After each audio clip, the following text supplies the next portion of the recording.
Bismillah ar-Rahman ar-Rahim, wassalatu wassalamu ala ashraf al-mursalin. Chers étudiants, nous continuons toujours avec la dynamique des structures dans cette troisième partie, donc concernant le calcul et conception parasismique. On va essayer de voir dans les conceptions parasismiques comment la notion de non-linéarité est prise en compte pour une analyse dynamique. Donc là, l'idée, c'est de voir un petit peu cette prise en compte de la non-linéarité, surtout la non-linéarité due aux matériaux qui va nous intéresser. Donc, euh, en général, on a deux types de non-linéarité. Une non-linéarité de type géométrique, donc, euh, qu'on dit en général, c'est les problèmes à grand déplacement ou bien les problèmes à grande déformation.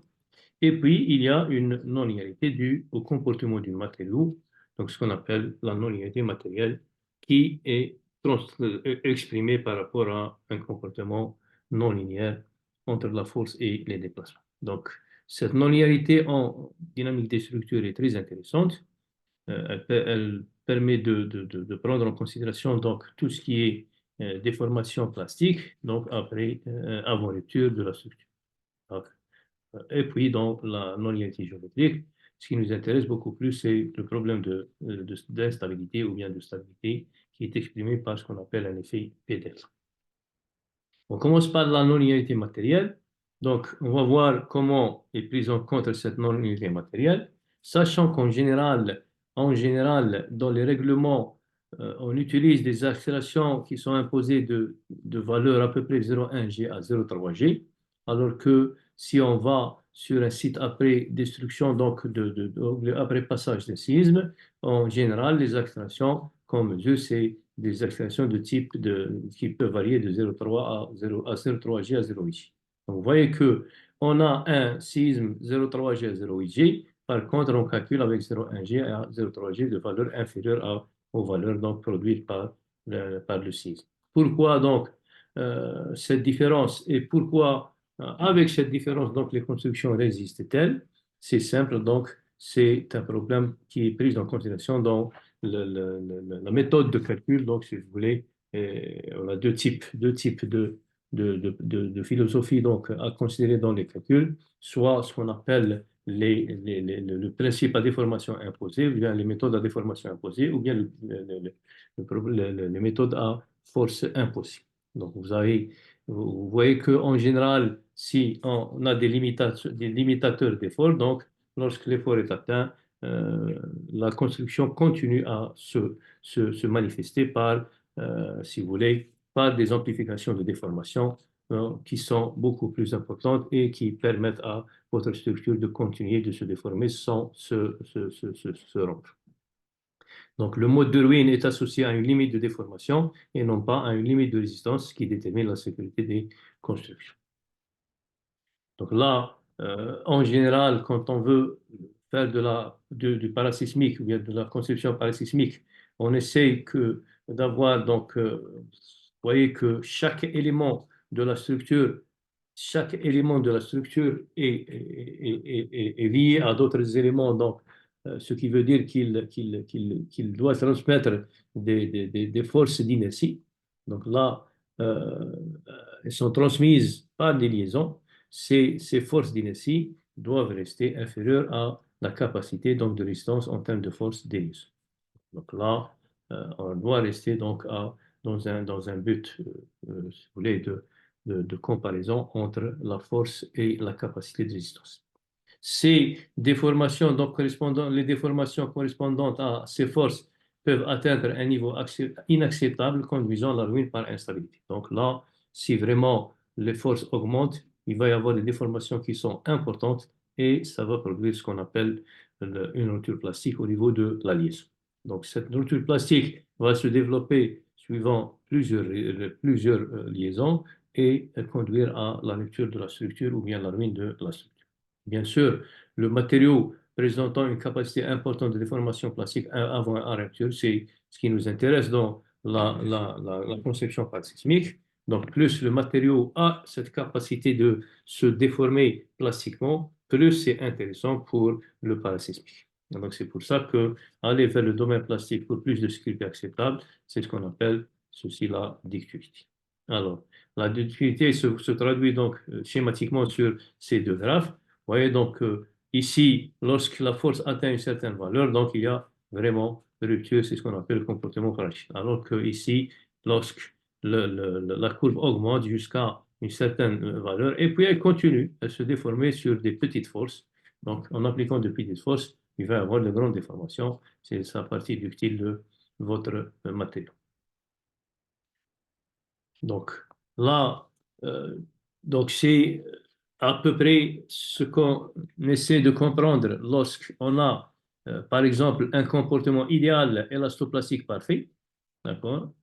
Et si on suppose que le système est infiniment élastique, c'est-à-dire avec un système fictif élastique, donc il peut continuer même au-delà de B, donc élastiquement, baisser. Donc on va essayer de comprendre un petit peu la différence entre les deux, entre l'équivalence des deux diagrammes. Donc, sous un séisme majeur, on n'est pas, donc il n'y a pas obligation d'exiger une résistance maximale sous FEL, mais une résistance considérable plus faible, FR, avec une ductilité suffisante. Donc là, on va vers le comportement élastoplastique parfait. Donc, on va rester inférieur à cette force FR, mais avec un palier où la déformation continue de façon importante. Les déplacements dus au séisme donc, dépassent la limite linéaire et le système répond avec des forces FR inférieures à FR. Le système ne peut pas développer plus que FR et continue sa déformation plastique sans atteindre la ruine pour un palier important. Donc là, un exemple de comportement. Donc bien sûr, vous savez que les courbes de comportement s'obtiennent exclusivement par expérience. Donc il faut faire de l'expérience. Il n'y a pas de courbe théorique. Il y a des courbes donc, qui sont obtenues uniquement par expérience au laboratoire. Donc que ce soit pour le béton armé, par exemple, c'est ces hystérésis, ou bien pour les aciers, c'est ces hystérésis. Donc là, les hystérésis, c'est quoi? Donc c'est des cycles de charge et de décharge qui sont faits sur le matériau lui-même. D'accord?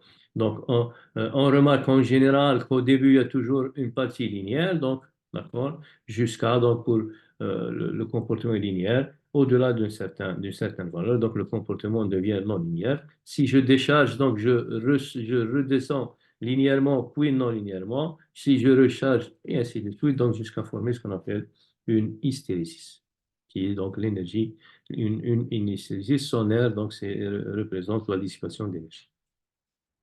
Donc, mais vous savez qu'on calcule, lorsqu'on fait du calcul, on ne va pas prendre cette courbe-là comme elle est, donc elle est vraiment complexe. Qu'est-ce qu'on va prendre? On va prendre donc un cycle et on va voir que si je peux idéaliser ce cycle. Bien sûr, même cette courbe est un peu difficile parce que en la prenant point par point, donc vous voyez que ça a une courbe ici, ça a une fonction ici, et ainsi de suite. Donc, ça va être un peu difficile. Ce qu'on va faire, donc, on va idéaliser cette courbe de telle façon à ce qu'elle s'approche avec des droites sur des intervalles bien définis. Donc, ça me donne à peu près cette courbe-là, ce qu'on appelle le comportement élastoplastique, qui est donc exprimé par la courbe rouge ici. Donc, vous voyez, donc, là, c'est ce qui m'intéresse le plus, c'est cette courbe-là, bien sûr, que je vais utiliser dans mes calculs théoriques. Dans cette courbe, je note deux valeurs qui sont importantes. Le E, ici, alpha, donc à la fin de l'état plastique, et le UY, donc c'est à la fin de l'état élastique. Donc, pour pouvoir parler de la résolution d'un problème non linéaire, donc de façon générale, on revient sur notre fameuse équation de mouvement ou bien d'équilibre entre les forces, si vous voulez, inertie, amortissement, rigidité et la force extérieure appliquée sur le structure. Donc, pour les systèmes linéaires, ces forces-là, celle-là, elle est proportionnelle à l'accélération, celle-là, elle est proportionnelle à la vitesse et celle-là, elle est proportionnelle au déplacement. Pardon. Par contre, si le problème est non linéaire, donc on va supposer que la masse reste constante, d'accord? Donc la force reste constante. Par contre, il se peut que la force d'amortissement dépend donc du cheminement de la vitesse et de son signe, et la rigidité dépend, dépend donc du cheminement du déplacement. C'est-à-dire que les forces ne sont plus proportionnelles, ne sont plus linéaires, mais obéissent à une certaine loi bien définie, comme on l'a vu tout à l'heure. Donc là, les forces FA et FK ne sont plus des forces linéaires, elles deviennent des forces linéaires qui doivent être actualisées au fur et à mesure qu'on avance dans la résolution. Donc, cette équation-là, donc comment la résoudre? Bien sûr, tout ce qu'on a vu jusqu'à maintenant, c'est le comportement linéaire et toutes les solutions qu'on a vues, c'est des solutions qui sont applicables pour le comportement linéaire.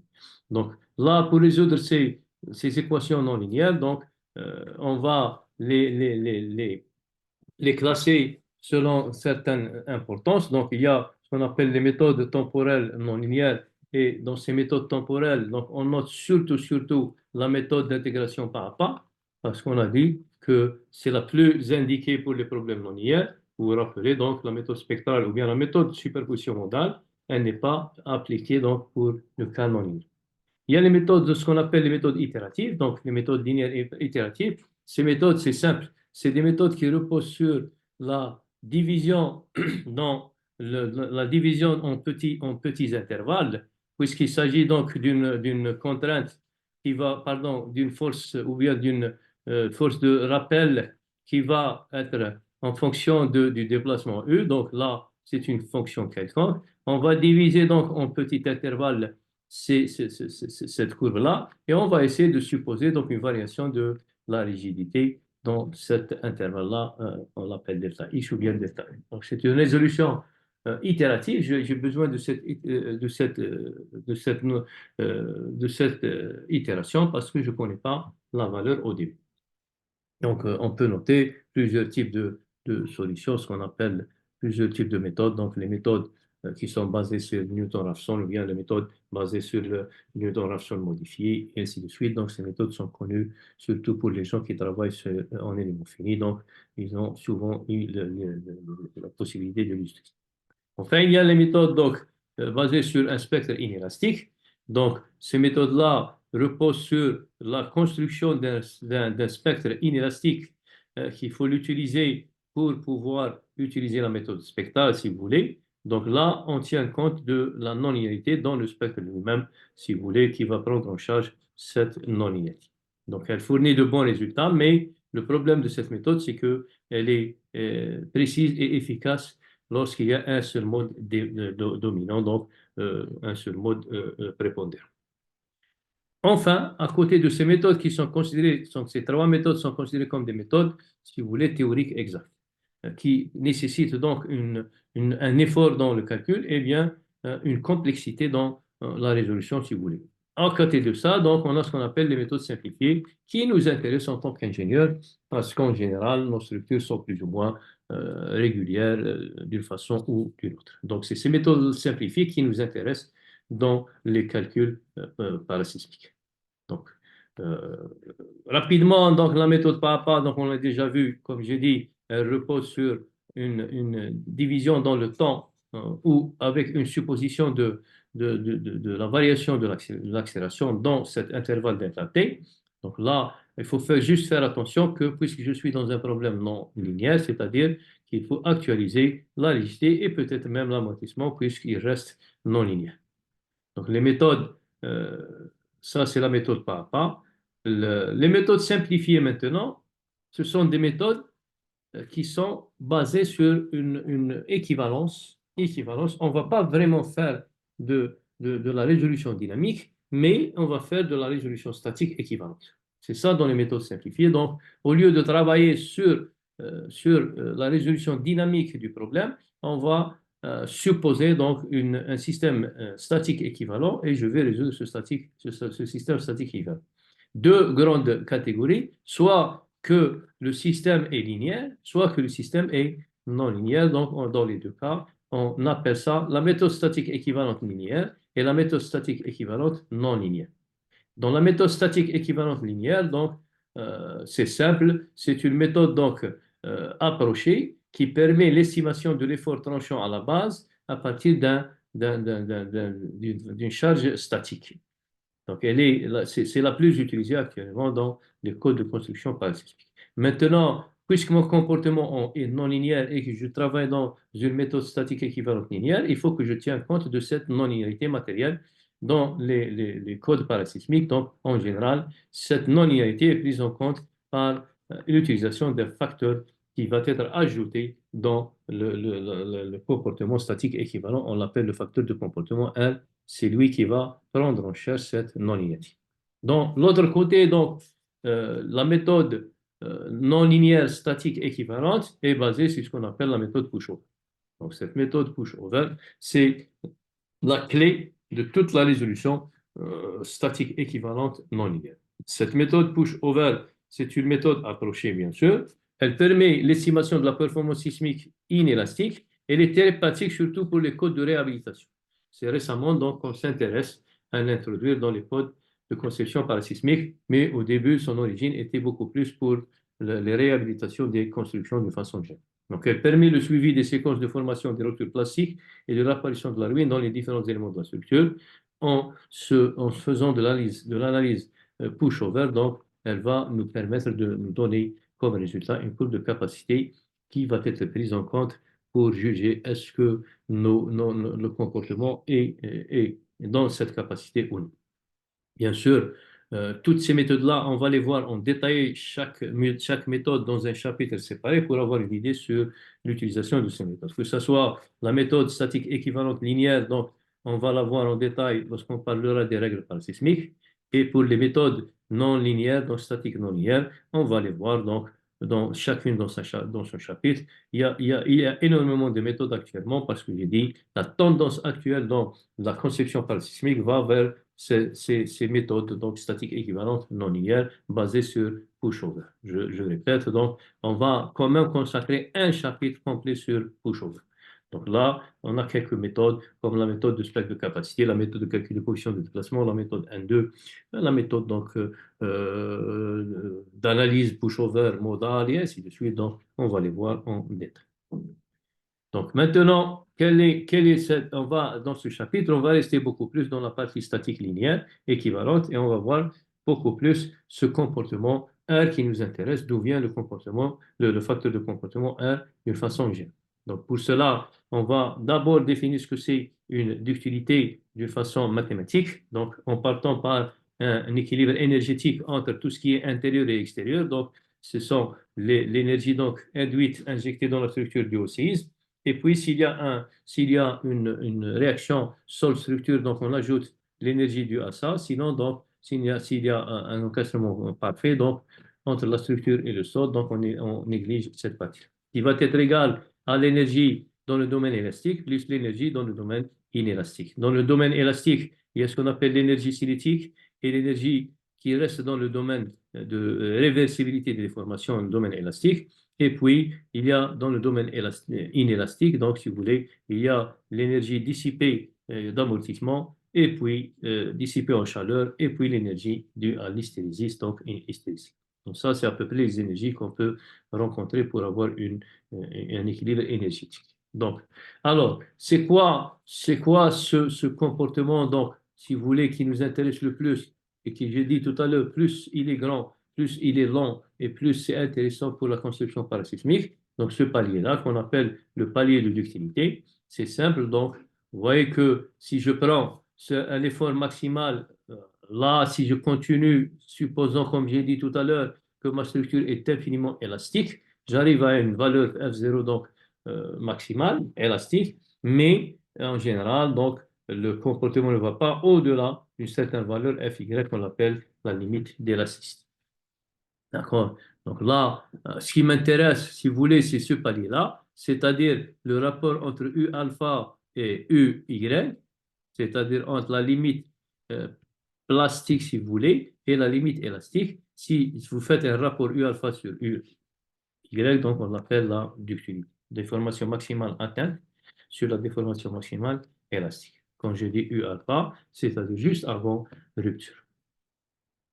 Donc, trois types de ductilité, de niveaux de ductilité. Un niveau 1 pour les ouvrages de faible importance. Là, donc, le calcul détaillé n'est pas justifié. Si vous voulez, vous pouvez prendre des dispositions habituelles, donc prévues par les règles de calcul. Par contre, le niveau 2, donc là, les dispositions constructives spécifiques doivent être adoptées afin d'éviter une rupture fragile. Mes ouvrages sont d'importance moyenne, si vous voulez. Les structures pourront avoir un bon comportement et la souplacité. Et au niveau 3, donc, là, c'est un niveau élevé de ductilité. Là, il faut avoir des dispositions constructives spécifiques afin d'obtenir une bonne capacité de dissipation d'énergie. Et les sollicitations, donc, seront des sollicitations majeures. Donc, le but est que plus la ductilité est élevée, plus le niveau de ductilité est élevé, et plus le niveau d'action sismique à prendre en compte dans le calcul est réduit. Donc là, vous voyez qu'il y a une correspondance entre la ductilité et la charge à appliquer pour le calcul. Plus la ductilité est élevée, plus la charge à appliquer est réduite. Donc, c'est pour ça qu'on appelle un comportement de réduction ou bien un comportement un facteur de réduction ou bien un facteur de comportement. Donc, quel est l'intérêt de la ductilité? On le voit à travers ce petit exemple. Donc, on va prendre deux consoles, l'une élastique avec un moment M1, l'autre plastique avec un moment M2 et avec une ductilité égale à 2. D'accord? Donc, on va supposer que les deux travaillent en flexion avec des contraintes internes égales. Si je suppose que les deux consoles absorbent la même énergie, donc vous savez qu'une énergie, c'est l'air donc sous la courbe. Donc, si je prends cette air-là et cette air-là, elles sont à égale énergie, donc elles doivent être égales, les deux airs doivent être égales. Sachant que la ductilité, c'est égal à 2, donc la ductilité, c'est le point B avec le point A, donc OB sur OA, c'est 2, avec cette géométrie-là. Donc, si vous calculez les airs et vous les égalisez, vous allez trouver M1 est égal à 3 M2 en général. D'accord? Puisqu'il y a une relation directe entre le moment et l'inertie, parce que je travaille avec une contrainte donc égale, une contrainte égale, donc M1 est égal à 3 M2, veut dire que I1 est égal à 3 I2. D'accord? Sachant que, supposons que la section de la console est carrée, donc comme I est égal à BH3 sur 12, donc c'est un carré A4 sur 12, A4 sur 12, donc c'est A2, A fois A au carré sur 12, A fois A c'est l'air, et vous avez donc un rapport d'air à 1 sur A2 qui est égal à sin de 3, 1,73 en général. Donc là, vous voyez que A1, qui est l'air correspondant à la phase élastique, est égal à 1,73 RA2 de la phase plastique. Quand on implique le comportement plastique, on arrive à absorber la même énergie en optant pour des sections beaucoup moins importantes. D'accord? A2 est inférieur à 1 en G. Donc la ductilité. Cette ductilité est liée à la nature et à la qualité des matériaux, béton, armé, acier, maçonnerie, au comportement des éléments composant la structure, au degré d'hyperstaticité, plus vous avez un degré d'hyperstaticité important, et plus la ductilité est importante parce que, en général, les rotules plastiques se produisent dans un degré d'hyperstaticité hyperstatique au fur et à mesure. Donc, on avance dans l'apparition des rotules plastiques. Et puis surtout, donc, au respect des règles de l'art de la construction en général et au respect des règlements parasismiques établis. Alors, c'est quoi un comportement, un facteur de comportement? Je répète, ce facteur de comportement qu'on l'a appelé R est un facteur donc qui va prendre en charge toute la partie non linéaire sans faire de calcul. Je suis dans un comportement, dans une méthode statique équivalente linéaire avec prise en compte de la non-linéarité dans ce facteur de comportement. J'ai dit ça, c'est la philosophie des règlements en général parasismiques. Donc, utilisé pour prendre en compte le comportement linéaire d'une structure. Généralement, les codes prennent ce facteur de comportement comme valeur forfaitaire unique pour un même type de comportement, quelle que soit la zone, quelle que soit l'intensité des charges, etc., des charges vectorielles, etc. Mais sa réalité, c'est que ce facteur est un peu plus complexe que ceci et dépend d'autres paramètres en général. C'est pour ça qu'il y a plusieurs philosophies dans le calcul du facteur de comportement. Donc, un facteur de comportement est utilisé pour traduire le fait qu'une structure en béton armé a un comportement différent de celui idéal supposé au début. Donc là, on va essayer de comprendre d'où vient ce facteur de comportement et comment on va le déterminer, surtout comment il est établi par rapport aux règles parasismiques existantes.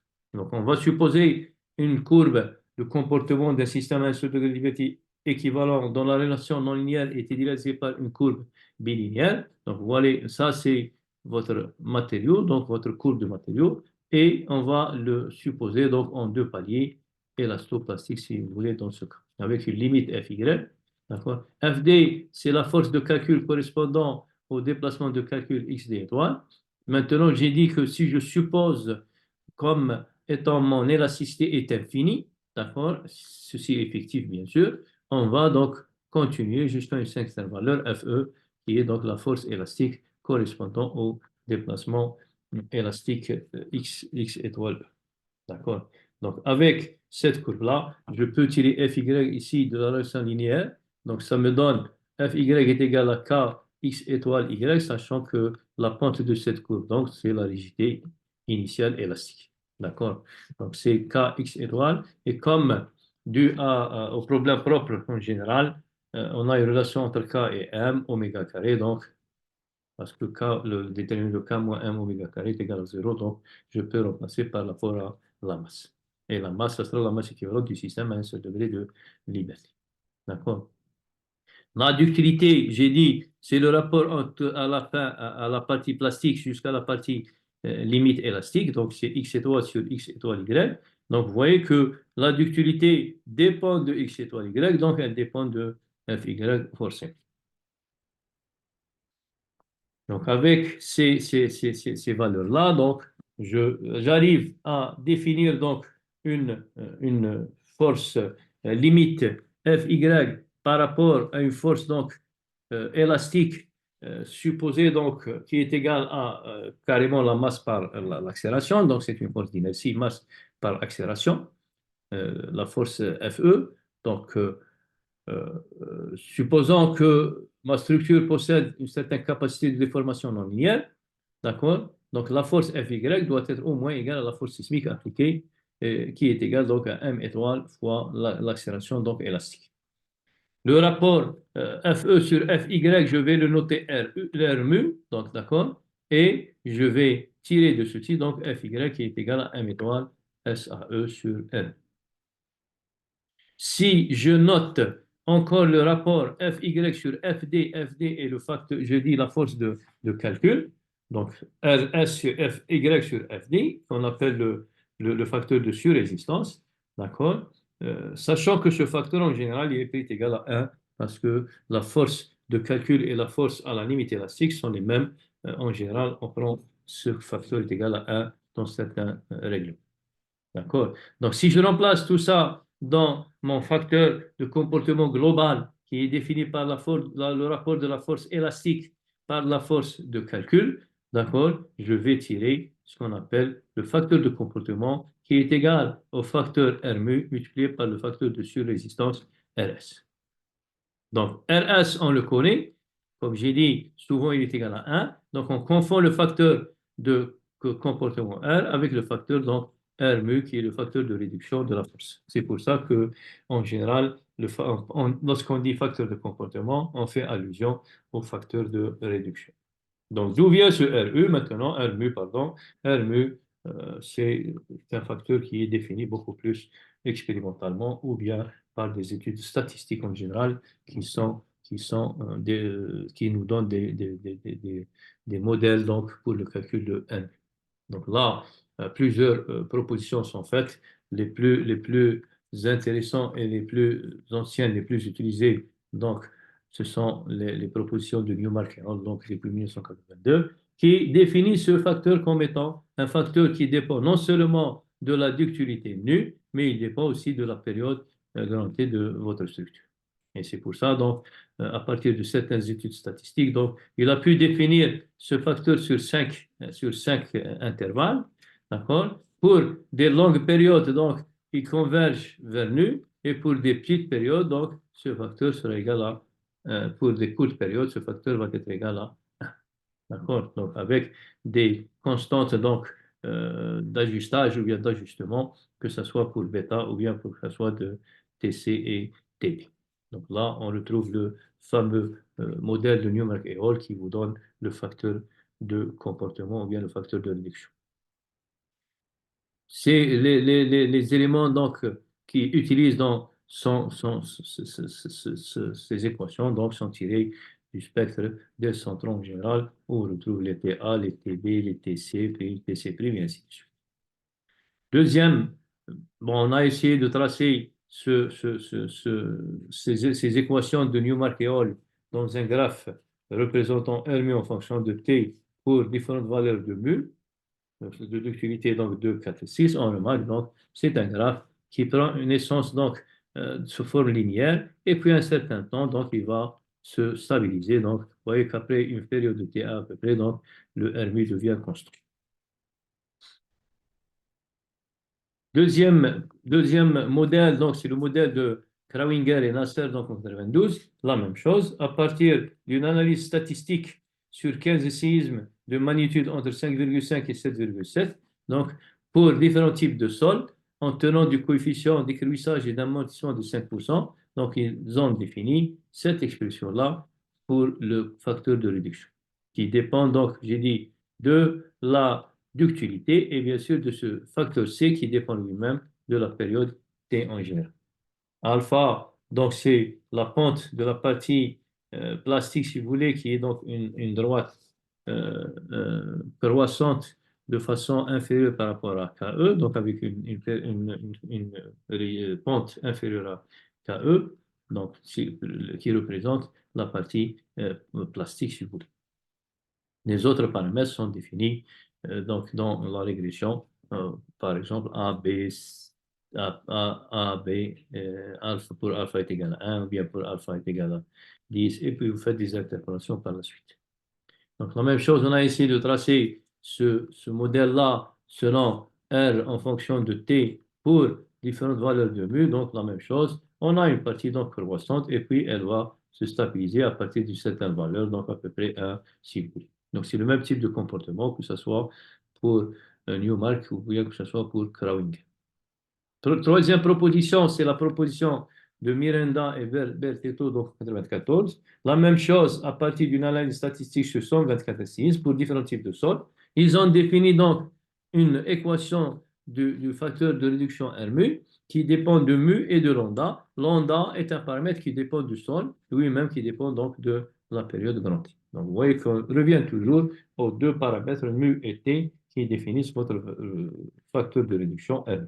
Donc là, pour les sols rocheux, vous avez une expression, les sols argileux ou bien les sols meubles. Donc la même chose, on a essayé de tracer ce modèle sur le graphe, toujours R en fonction de T, pour différentes valeurs de mu et pour différents types de sols, donc que ce soit le sol rocheux ou le sol argileux, on remarque toujours le même type de comportement, donc une phase donc, qui est croissante et puis une stabilisation après une certaine période, certaines valeurs de la période. Donc, le quatrième modèle, c'est le modèle de Vidic et al. 94, toujours à partir d'une analyse statistique sur 20 séismes avec une durée de 10 et 30 secondes, une période entre 0,3 et 0,8 secondes. Ils ont défini donc ce modèle pour le calcul du facteur de réduction RMU qui dépend toujours, comme j'ai dit, de la ductilité et de la période en général. Donc, avec une période caractéristique qui est utilisée dans la formule, qui dépend du coefficient, donc nu, ct, lui. Donc là, c'est des paramètres qui sont tirés de la courbe d'hystérésis en général. Exemple, donc, ces valeurs qui sont déterminées à partir du comportement hystérésique. La même chose, on a essayé de tracer donc ce modèle sur un graphe RMU. Donc, vous voyez toujours, c'est le même comportement. Donc, partie croissante, puis partie donc, uniforme égale ou bien linéaire. Donc là, après une certaine valeur, donc de t.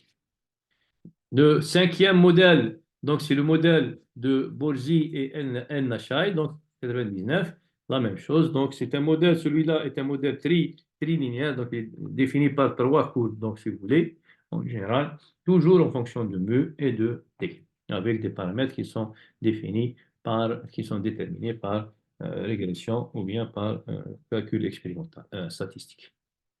Donc la même chose, en essayant donc de tracer, donc vous voyez que maintenant, puisque c'est trilinéaire, donc il y a une partie première croissante, deuxième croissante, puis constante. Croissante, légèrement croissante, puis constante, et ainsi de suite. Donc vous voyez la variation de ce facteur de réduction par rapport à la période. Donc, en comparant rapidement ces différentes propositions, pour avoir une idée sur leur utilisation, si je prends un nu est égal à 4 pour deux périodes T1 et T2, donc en calculant, vous voyez qu'en général, pour une période de 1, les valeurs donc en général du facteur de comportement, donc elles sont presque constantes, je dirais presque constantes, et qui sont presque égales à nu, à la ductilité. C'est pour ça que pour les grandes périodes, vous voyez que le facteur de réduction R tend vers la ductilité. Alors que pour le petite période, donc 0,2, vous voyez que c'est pas loin, donc vraiment c'est pas loin. C'est des valeurs qui se rapprochent entre elles pour les différents modèles utilisés. Voilà donc pour la partie matérielle. Je répète, dans cette partie matérielle, tout ce qui m'intéresse, c'est ce facteur de réduction RMU qui va me permettre de définir un facteur de comportement R qui va être utilisé dans la réduction de la charge statique équivalente linéaire que je vais utiliser dans la conception parasismique. Dans le comportement non linéaire géométrique, bien sûr, ce comportement non linéaire géométrique, j'ai dit c'est un comportement qui va être dû à un grand déplacement ou bien à une grande déformation, d'une façon générale. C'est ce qu'on appelle les problèmes à grande déplacement ou bien les problèmes à grande déformation. Bien sûr, dans ces problèmes-là, les relations ne sont plus linéaires, elles dépendent de la mise à jour de vos caractéristiques, que ce soit rigidité ou bien amortissement. Surtout la rigidité, elle doit être mise à jour au fur et à mesure donc, du calcul du déplacement ou bien au fur et à mesure de l'avancement dans la valeur du déplacement. Donc, bien sûr, de tous ces phénomènes qui sont non linéaires, ce qui nous intéresse, ce qu'on appelle, c'est la notion de l'effet PDF. La construction parasismique est connue par cet effet-là et on dit que c'est un effet, donc, c'est un problème de stabilité ou bien d'instabilité, comme vous voulez, qui va être pris en compte lorsqu'on a une construction, un calcul parasismique. Donc, cet effet P delta, c'est quoi? C'est-à-dire que ma charge P qui est égale à mg, non seulement elle a un effet donc vertical comme étant un poids, si vous voulez, un poids propre, mais elle va quand même provoquer un déplacement horizontal en plus dû à son importance. Donc, vous voyez que la masse n'est pas uniquement une inertie, mais son poids peut provoquer un moment de renversement supplémentaire et une amplification du déplacement. Donc, c'est ce qu'on appelle l'effet P delta. Cet effet P delta, bien sûr, dépend de la valeur de P. Plus elle est importante, plus vous aurez cet effet-là, de la rigidité de la structure globale et bien de la rigidité des éléments de la structure. Donc, c'est ce qui nous intéresse et c'est ceci qui va me donner un comportement non linéaire géométrique avec des déplacements qui ne sont pas des déplacements donc, linéaires. Donc là, cet effet P delta se traduit en général en deux types. C'est ce qu'on appelle l'effet global, donc c'est toute la structure qui va bouger dans un sens. Et puis l'effet local, donc de P delta. Non seulement il bouge, toute la structure bouge, mais en même temps, il y a donc des effets locaux donc, au niveau des éléments, donc ce qu'on appelle, si vous voulez, les voilements, d'une façon générale, le comportement instable de l'élément lui-même. Donc, vous voyez, donc l'élément lui-même produit donc un déplacement local delta qui va amplifier encore le déplacement global de grand delta. Donc ça, c'est les deux types d'effets P delta, que ce soit une instabilité globale ou bien une instabilité locale. Voilà, donc ça, c'est des effets qui sont pris en compte en général dans les coefficients qu'on utilise pour transformer votre problème dynamique en un problème statique linéaire, donc équivalent. On aura l'occasion de parler de ces détails dans les chapitres qui vont suivre. Voilà, donc ceci termine mon chapitre 15. Je vous retrouverai dans le prochain chapitre donc, qui va prendre en charge les éléments de conception en zone parasismique. Je vous